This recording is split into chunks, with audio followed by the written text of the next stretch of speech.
முடியுமா? டிகிரி வாங்க முடியுமா?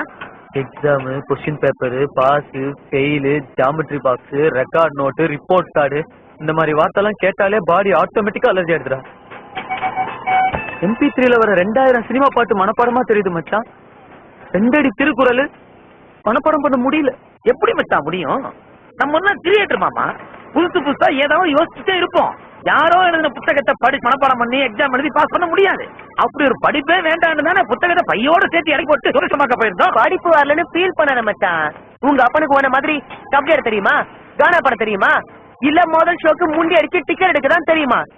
அயன் பண்ண பேண்ட், சட்டை, புட்டி கரடி எல்லாம் போட்டுக்கிட்டு ஆடிட்டருக்கு படிச்சுட்டா எது வேடா பேசலாமா? எங்க அப்பா முடிஞ்ச கரிய புசத்துக்காவது நான் படிச்சு டிகிரி வாங்கணும்டா. நீங்க தான் அதுக்கு ஹெல்ப் பண்ணணும். மச்சான், நீ உங்க அப்பட பழி வாங்கணும்ன்றதுக்காக படிக்கணும்னு முடிவு பண்ண பத்தியா? அது அருமையான விஷயம். ஆனா நான் படிக்கணும், அதுக்கு நீங்க எல்லாம் தான் ஹெல்ப் பண்ணணும்னு சொன்ன பத்தியா? அது கொஞ்சம் டேஞ்சரான விஷயம். ஏண்டா, நீ 10ஆவதே 10 தடவை பல்ட்டி அடிச்சு, 10ஆவதுக்கு பிட் அடிச்சு, காப்பி அடிச்சு, குட்டிக்கரணை அடிச்சு, பேப்பர்லாம் சேஸ் பண்ணி ஃபெயில் ஆயிட்ட. இதுக்கு மேல படிச்சு நீ என்ன பண்ண போற? டிகிரி வாங்குறதுன்னு முடிவு பண்ணிட்டேன். நானே